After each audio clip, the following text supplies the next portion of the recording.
मेरे प्यारे दिल के करीब और अजीज दोस्तों, टारगेट विद पार्थ में आप सबका स्वागत और अभिनंदन है। आज की अचूक मार्ग सामग्री क्लास में अपन 7 और 8 जनवरी तक के करंट अफेयर्स को कंप्लीट करेंगे। और एक बात और बता दें कि जो पीडीएफ पहले 20 से 25 पेज में हो जाया करती थी एक महीने की, उसके पेजों की संख्या इस बार बढ़ेगी, क्योंकि इस बार इस सामग्री को और ज़्यादा मारक बनाया जा रहा है। जो नया पैटर्न यूपीपीसीएस ने अपनाया है, उसके अकॉर्डिंग चीज़ें समाहित की जा रही हैं। तो इस बात से मत घबराइएगा कि 10-5 पेज बढ़ रहे हैं तो परेशान हो जाना है, नहीं, एकदम सहना है। जहाँ से भी जो भी परीक्षा की दृष्टि से उपयोगी खबर मिलती है वो इसमें समाहित की जाती है। लगभग सभी सरकारी प्लेटफॉर्म्स जो वेबसाइट वगैरह हैं, इसके साथ ही जो चर्चित वेबसाइट हैं जैसे दृष्टि हो गया, विजन हो गया, वहाँ से भी चीज़ों को इकट्ठा करके इसमें उपयोगी बना के आपके हिसाब से प्रस्तुत किया जा रहा है। तो जो लोग भाई ना झेल पाएँ वो तो जा ही सकते हैं, बाकी जो झेल रहे हैं मुझे पूरा भरोसा है कि वो झेलेंगे आगे तक। तो जो लोग देख रहे हैं वो अंत तक देखें और लाइक वाइक भी कर दो यार, क्योंकि आप लोग भूल जाते हैं, इसलिए अभी लाइक करो। सबसे पहली खबर है एटॉमिक क्लॉक। यूके ने, यूनाइटेड किंगडम ने इसका विकास किया है। ये सटीकता का पर्याय है, मतलब एकदम एक्यूरेट टाइम बताएगी। और ये टाइम एक आध दिन में नहीं, अरबों साल अगर वो घड़ी चलेगी तब भी उसका जो टाइम है वो एक्यूरेट रहेगा। अरबों वर्षों में महज 1 सेकेंड ही आगे पीछे हो सकता है, 1 सेकेंड का ही विचलन संभव है। और इसमें जो परमाणु हैं, एटम्स हैं, उनकी रेजोनेंस फ्रीक्वेंसी का इस्तेमाल किया गया है। ये फैक्ट भी याद रखिएगा। बीजापुर की बात करें तो छत्तीसगढ़ का जिला है। माओवादियों ने यहाँ हमला किया जिसमें 8 जवान जो हैं वो शहीद हो गए। हमको याद ये रखना है, अमित शाह ने उन जवानों को श्रद्धांजलि देते हुए मार्च 2026 तक जो माओवाद है उसको समाप्त करने का संकल्प दोहराया है। तो ये मार्च 2026 याद रखिएगा। 6 जनवरी 2025 की ये घटना है। वस्त्र निर्यात से संबंधित सरकार ने आंकड़े जारी किए, जिसमें कहा है कि 2023 में इंडिया विश्व में 6वां बड़ा निर्यातक बन गया है वस्त्रों का। पहले स्थान पे कौन है? चाइना। उधमपुर श्रीनगर बारामूला पाइपलाइन नहीं, रेल लाइन की बात हो रही है। ये जम्मू कश्मीर को भारत के अन्य हिस्सों से जोड़ रही है। अभी चर्चा में क्यों है? क्योंकि जम्मू रेल मंडल का उद्घाटन किया मोदी जी ने वीडियो कॉन्फ्रेंसिंग के जरिए। कब? 6 जनवरी को। ये फैक्ट भी इसमें बढ़ा लेना। और उस दौरान मोदी जी ने इसकी सराहना की। तो जो विशेष फैक्ट है जो आपको याद रखना है, जम्मू रेल मंडल, 6 जनवरी को इसका उद्घाटन किया मोदी जी ने। जम्मू रेल डिवीजन या मंडल देश का 69वां मंडल हो गया। ये फैक्ट भी आपको दिमाग में बिठाना है। और रेल नेटवर्क की बात करें तो यूएसए पहले स्थान पे है, चाइना दूसरे स्थान पे है, रसिया तीसरे स्थान पे है और इंडिया चौथे स्थान पे है। भारत में कुल रेलवे जोन, ऊपर मंडलों की बात हो रही है, 69 हो गए हैं। और रेलवे जोन कितने हैं? 17। और ये जो जम्मू रेल मंडल है ये उत्तर रेलवे जोन के अधीन आता है, याद रखिएगा, जिसका मुख्यालय नई दिल्ली में है। मेट्रो नेटवर्क की बात करें तो 1000 किलोमीटर लंबाई के साथ चाइना, यूएसए के बाद इंडिया तीसरे स्थान पे है। Presidential medal of the freedom, Lionel Messi जो कि अर्जेंटीना के हैं, ये पहले पुरुष फुटबॉल खिलाड़ी हैं। 6 जनवरी को व्हाइट हाउस में बाइडन के द्वारा इन्हें यह सम्मान दिया गया। ये यूएसए का सर्वोच्च नागरिक सम्मान है, जैसा अपने यहाँ भारत रत्न है। तो समझ जाइएगा कि ये किन क्षेत्रों में दिया जाता है। केंद्र सरकार ने अपना कैलेंडर जारी किया जिसकी थीम क्या थी? जन भागीदारी से जन कल्याण। बस ये थीम ही याद रखिएगा। छत्तीसगढ़ फिर से चर्चा में है। फॉरेस्ट इकोसिस्टम, वन पारिस्थितिकी को ग्रीन जीडीपी से जोड़ने वाला पहला राज्य बना है, याद रखिएगा। ग्रीन जीडीपी क्या है? ऐसी जीडीपी जिसमें आर्थिक प्रगति, इकोनॉमिक ग्रोथ के साथ पर्यावरण नुकसान को भी शामिल किया जाता है। जो पारंपरिक जीडीपी है उसमें जो पर्यावरण को नुकसान होता है उसको शामिल नहीं किया जाता, लेकिन जो ग्रीन जीडीपी है उसमें जो इकोनॉमिक ग्रोथ है तो है ही, मान लिया 5 है और अगर 2 का पर्यावरण का नुकसान हुआ है तो उसको घटा दिया जाएगा। तो मोटा मोटी बात यह है, लब्बू लुआब ये है कि जो पर्यावरण का नुकसान है उसको घटा के काउंट की जाती है green GDP. CBI, central bureau of investigation, आप सब जानते हैं इसका गठन 1963 में हुआ था। संथानम समिति की सिफारिशों पर हुआ था। इसको पावर कहाँ से मिलती है? तो डीएसपी एक्ट 1946 से। डीएसपी एक्ट मतलब Delhi special police establishment act 1946 से मिलती है। और इस एक्ट के तहत क्या प्रावधान है? किसी राज्य में यदि किसी कर्मचारी के प्रति जांच करनी है सीबीआई को, तो उस राज्य से पहले अनुमति लेना आवश्यक है। लेकिन अभी काहे चर्चा में है भाई? अभी सुप्रीम कोर्ट ने कहा है कि किसी राज्य में यदि कोई केंद्रीय कर्मचारी अपराध में संलिप्त है या लिप्त है, उसकी जांच के लिए सीबीआई को राज्य की अनुमति की आवश्यकता नहीं पड़ेगी। मराकेश सम्मेलन। मराकेश क्या है? मोरक्को का एक शहर है। ये वही मोरक्को है जहाँ से इब्न बतूता बगल में जूता लेके भारत आया था। इसको लाल शहर भी कहा जाता है, गुलाबी शहर भी कहा जाता है, क्योंकि यहाँ की जो इमारतें हैं वो लाल कलर की हैं, लाल पत्थर से बनी हैं बहुतायत में। अभी चर्चा में क्यों है? क्योंकि इसकी 30वीं वर्षगांठ मनाई गई मराकेश सम्मेलन की। 1994 में इस पर हस्ताक्षर हुए थे और लागू होने के बाद गैट के स्थान पर 1 जनवरी 1995 में WTO की स्थापना की गई। तो यदि पूछा जाए कि WTO की स्थापना किस सम्मेलन के जरिए हुई, तो मराकेश सम्मेलन के जरिए हुई। WTO की बात करें तो 166 मेंबर्स हैं इसके, मुख्यालय इसका जेनेवा में है। मेलाटोनिन क्या है? एक हार्मोन है जो सोने और जागने के चक्र का निर्धारण करता है। ब्रेन की पीनियल ग्लैंड से ये स्रावित होता है और अंधेरे में स्रावित होता है। ठीक है, ये सोना जागना निर्धारित तो करता ही करता है, इसके साथ ही चेहरे की आभा को भी निर्धारित करता है, रंग को भी निर्धारित करता है। तो जब प्रकाश होता है तब ये अवरुद्ध हो जाता है, इसलिए अंधेरे में सोना चाहिए, प्रकाश में नहीं सोना चाहिए, लाइट बंद करके सोना चाहिए।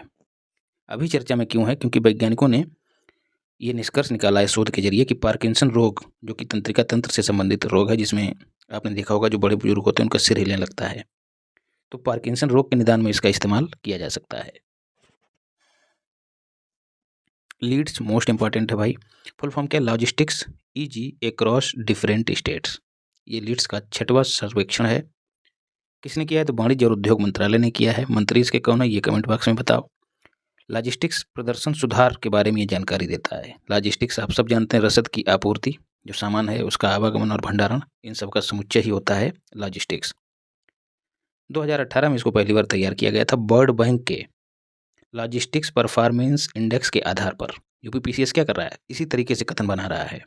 तो पेपर ज़्यादा टफ नहीं था, ज़्यादा हमको पढ़ना भी नहीं था, ज़्यादा हमको मतलब अभी पेपर टफ नहीं था, ज़्यादा पढ़ना मतलब ज़्यादा परेशान होने की ज़रूरत नहीं। लेकिन काम क्या करना है? काम ये करना है, पहले हम किसी परिवार के मुखिया को पढ़ते थे, अब उसके बाल बच्चों को भी पढ़ना है। पहले केवल और केवल PYQs एक क्वेश्चन देख लेते थे, सीधे आ जाता था, अब उसके इर्द गिर्द की भी चीज़ें आ रही हैं, बस इतना करना है। तो वही करंट अफेयर्स के साथ करना है। तो इस तरह के फैक्ट को इकट्ठा करके यूपीपीसीएस क्या करता है? कथन बना देता है। इसको जारी कितने किया है? पीयूष गोयल, जो कि मंत्री हैं। अचीवर श्रेणी में महाराष्ट्र, यूपी, उत्तराखंड, असम, ओडिशा, दिल्ली को रखा गया है। फास्ट मूवर्स मतलब जो तेज़ी से काम कर रहे हैं इस क्षेत्र में सुधार के लिए, तो बिहार को फास्ट मूवर्स की श्रेणी में रखा गया है। और भी कई राज्य हैं, लेकिन आपको बिहार विशेष रूप से याद रखना है। वहीं अचीवर्स में यूपी को याद रखना है। तटीय राज्यों में पहला स्थान किसको मिला? गुजरात को। लैंडलॉक्ड राज्यों में हरियाणा पहले स्थान पे है, और यूटीज में चंडीगढ़ पहले स्थान पे है, और नॉर्थ ईस्ट में असम पहले स्थान पे है। तिब्बत में भूकंप आया, आप सबको पता होगा, 6 जनवरी को आया था। तीव्रता इसकी 7.1 थी। इसका केंद्र जो है वो नेपाल सीमा के पास तिब्बत के जियांग प्रांत, ये प्रांत याद रखिएगा, इसमें बताया गया है। 100 से ज़्यादा लोगों की मौत हो चुकी है, ये भी याद रखिएगा। यूपी माध्यमिक शिक्षा संघ सम्मेलन का आयोजन, 57वें सम्मेलन का आयोजन कहाँ किया गया? आगरा में, 7 जनवरी को। संबोधित इसको किसने किया? तो RNS मतलब राजनाथ सिंह, जो कि रक्षा मंत्री हैं। तमिलनाडु ने क्या किया? क्यों चर्चा में है? सिंधु घाटी सभ्यता लिपि को पढ़ने वाले के लिए $1 मिलियन का पुरस्कार घोषित किया है तमिलनाडु राज्य ने। किसने? MK स्टालिन, जो वहाँ के CM हैं।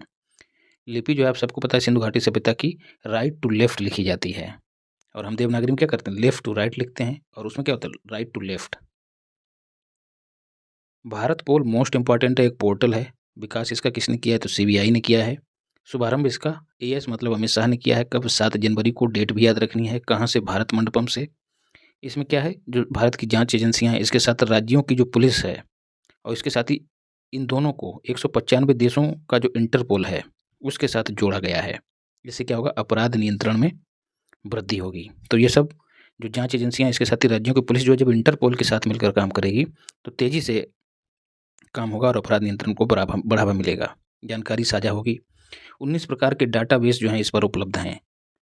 डेटाबेस क्या होता है? डेटा का एक तरह से बेस होता है। जैसे गूगल में डेटाबेस पहले से है, हमें कोई चीज़ पूछनी है तो हम उसको टाइप कर देते हैं और गूगल डेटाबेस के आधार पे रिजल्ट दे देता है। तो ऐसे ही डेटाबेस कितने हैं? 19 इसमें। तो समस्या डाली जाएगी, खटाक से ये पोर्टल उससे संबंधित समाधान सुझा देगा। तो भारत पोल याद रखिएगा, जैसे इंटरपोल है वैसे ही भारत पोल हो गया। इंटरपोल का हेडक्वार्टर आप बताइए। पंचायत टू पार्लियामेंट, इसके दूसरे चरण का उद्घाटन, यू का मतलब है उद्घाटन, बाई ओम बिड़ला जो कि लोकसभा स्पीकर हैं, उन्होंने किया। इसका आयोजन राष्ट्रीय महिला आयोग, लोकसभा सचिवालय और जनजातीय कार्य मंत्रालय, JJK का मतलब है जनजातीय कार्य मंत्रालय, इन्होंने किया है। पंचायतों में जो निर्वाचित एसटीज, जो जनजातीय फीमेल्स हैं, महिलाएं हैं, उनको सशक्त करना इसका उद्देश्य है। आयोजन इसका कब हुआ? 6 जनवरी 2025 को संसद भवन में आयोजित हुआ। बिरसा मुंडा की 150वीं जयंती इस बार मनाई जा रही है इस उपलक्ष्य में। 22 राज्यों की कुल 502 जो चुनी हुई महिलाएं हैं, जो ग्राम प्रधान हैं, उन्होंने हिस्सा लिया है। ये फैक्ट भी याद रखिएगा। अन्नपूर्णा देवी जो कि महिला एवं बाल विकास मंत्री हैं, विजया रहटकर जो राष्ट्रीय महिला आयोग की नई अध्यक्ष बनी हैं, वो मौजूद रहीं। इस पर इस सम्मेलन में 73वें संविधान संशोधन, यशस का मतलब है संविधान संशोधन, और पेशा एक्ट पर प्रकाश डाला गया, याद रखिएगा। PM ऊषा क्या है? प्रधानमंत्री उच्चतर शिक्षा अभियान इसकी फुल फॉर्म है। यू का मतलब उच्चतर, SH का मतलब है शिक्षा। न्यू एजुकेशन पॉलिसी 2020 के अकॉर्डिंग राष्ट्रीय उच्च शिक्षा अभियान रूसा को प्रधानमंत्री ऊषा के रूप में स्टार्ट किया गया। कब? 2023 में। न्यू एजुकेशन पॉलिसी 2020 में आई थी, तो रूसा के स्थान पर इसकी शुरुआत हुई है। उद्देश्य क्या है?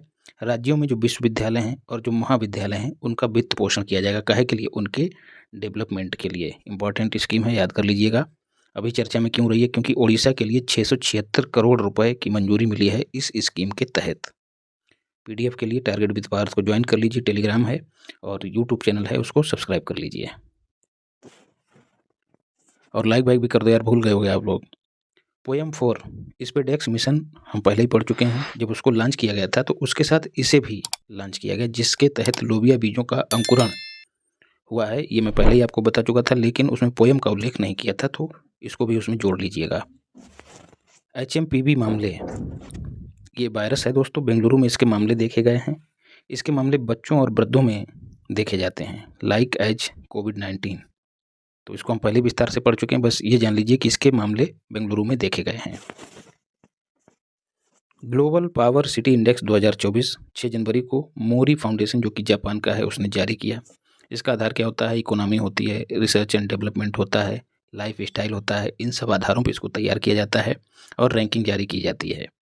उस रैंकिंग में लंदन पहले स्थान पे है, NY के मतलब न्यूयॉर्क दूसरे स्थान पे है। भारत का मुंबई जो है भारत में सबसे ऊपर है, जिसको 48वां स्थान वैश्विक स्तर पर प्राप्त हुआ है।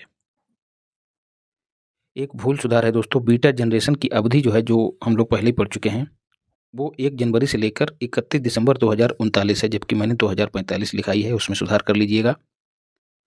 एरो इंडिया एशिया का बिगेस्ट एयर शो है, 10 से 14 फरवरी 2025 के बीच आयोजित होगा।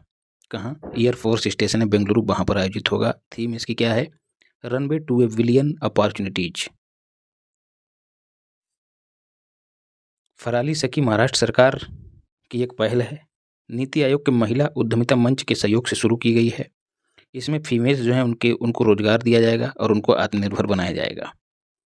फराल निर्माण है क्या? फराल जो है त्योहारों पर बनने वाली मिठाइयाँ और स्नैक्स होते हैं। स्नैक्स आप लोग खूब चर्चा में सुनते होंगे। तो फराल निर्माण के जरिए महिलाओं का सशक्तिकरण होगा, सामाजिक और आर्थिक दोनों। जल्लीकट्टी क्यों चर्चा में? 2025 का पहला आयोजन तमिलनाडु में किया गया। पोंगल के अवसर पर इसका आयोजन होता है। जल्लीकट्टू आप सबको पता होना चाहिए, बैलों की दौड़ होती है। बैल के सींगों में सोने वगैरह के सिक्के बांधे जाते हैं, फिर उसको उसके सिर से, सींगों से उतारना रहता है। राष्ट्रीय पक्षी दिवस 5 जनवरी को मनाया गया। महिला शिक्षक दिवस जो है वो तेलंगाना सरकार के द्वारा मनाया जाता है 3 जनवरी को, सावित्री बाई फुले जयंती के अवसर पर। तो इस तरह से 2 दिन का करंट अफेयर्स हम लोगों ने तैयार कर लिया। वीडियो अच्छी लगी हो तो लाइक करो, नए हो तो सब्सक्राइब करो, और इसी तरह से शेयर वेयर भी करते रहो और दबा के पढ़ते रहो। मिलते हैं अगली क्लास में। धन्यवाद। राधे राधे।